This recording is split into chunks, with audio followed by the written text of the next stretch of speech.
I'm sure you've thought about it at least once. Getting old. And I'm sure at some point it frightened you. I'm 22 years old. I haven't developed a single wrinkle on my face. I've never seen real signs of aging on myself. And yet, I already live with the fear of it. Because of the internet, because of the media, because of movies, images, beauty standards, everything we've grown up consuming. Even at 22, an age where you're not supposed to think about aging at all, I already feel it sitting inside me. And when I really look at that fear, I realize something uncomfortable. My biggest fear about aging isn't wrinkles. It isn't gray hair. It isn't my voice changing. It's the fear that no one will love me, especially when it comes to my love life. I'm afraid I won't be desired anymore, that I'll be compared to younger women, that I'll feel behind and at the end invisible. I imagine myself in my 60s or 70s, and I can't feel that invitation anymore, that attention, that sense of being wanted.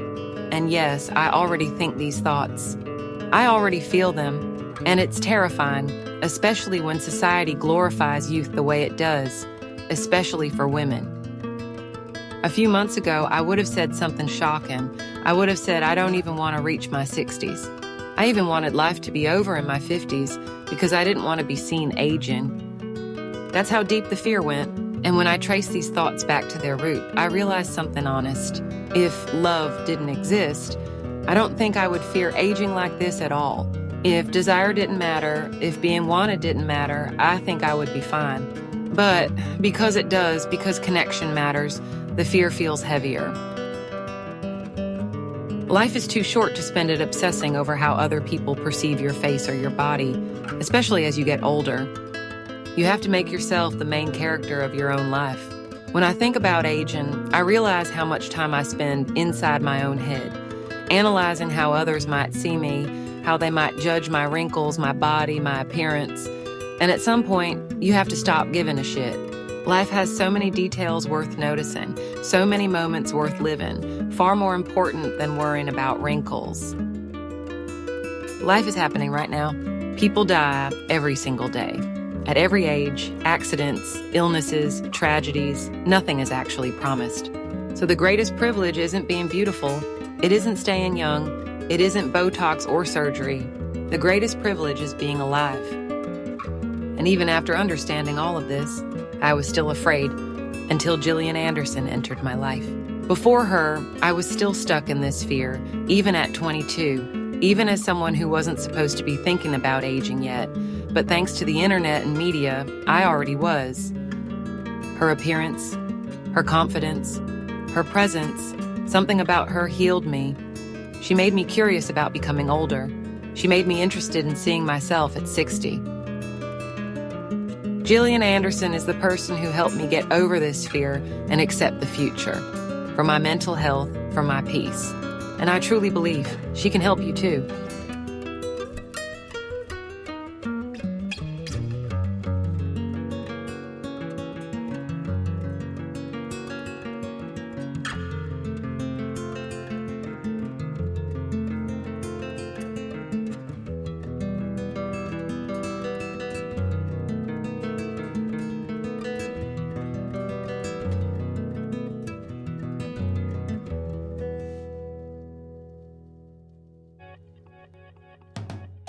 I first met Gillian Anderson when she was playing Dr. Bedelia in Hannibal.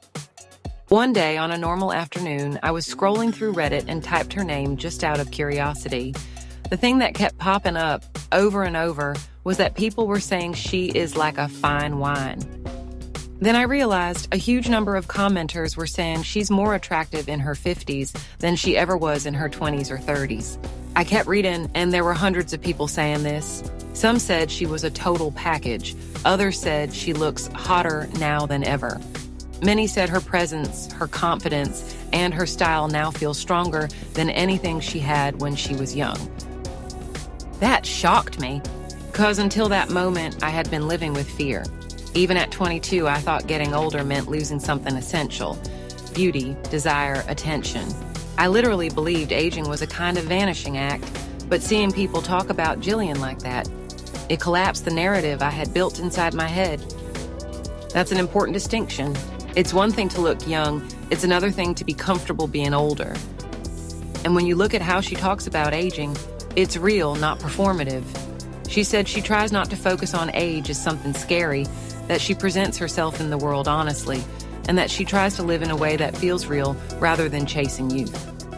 She's also talked about how there's still shame around women aging, how the media and everyone expect women to stay young or be ashamed of signs of age on their bodies.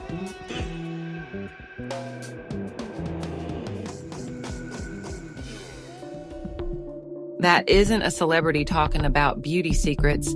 That's a woman acknowledging the real shame and expectation society places on aging women and choosing not to let it define her.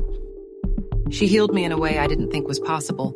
That's why, to me, she is an icon, not just because of her incredible roles, her skills, the books she's writing, or the effort she's putting into improving women's lives, but because she personally healed something very deep and scary inside my body and my mind. I genuinely respect her, and I hope one day I get to meet her in person. She helped me accept myself. She helped me accept my future self.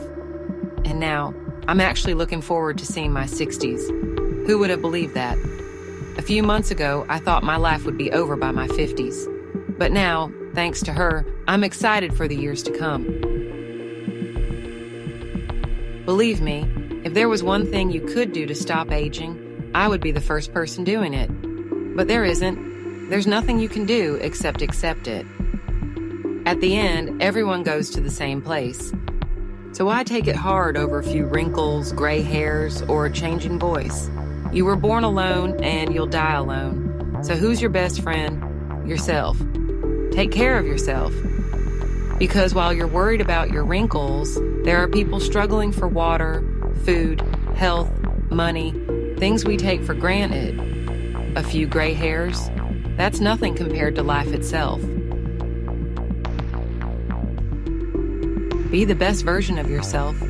Learn new things. Create your own aura. Cherish your favorite things. At the end of your life, it won't be about who thought you were hot. It will be the memories you made, the laughs you shared, the love you gave yourself and others. Focus on how you perceive the world, not how the world perceives you. If someone only cares about your appearance, block them. That's not iconic. Here, on this channel, we only accept iconic energy. People who care about your inner world, that's iconic. Surround yourself with people who see your mind, your soul, your heart, not your wrinkles, not your age, not your voice. Those who value your inner world are the ones who belong in your life. At the end of the day, life isn't about being perfect. It's about being real, taking care of yourself, and enjoying the little things. Laugh, create, explore, love yourself. That's truly iconic. And yeah, even those little gray hairs, they don't change a thing. I uncover what makes fashion as a cultural movement iconic. If you love this video, make sure to subscribe and see you in the next one.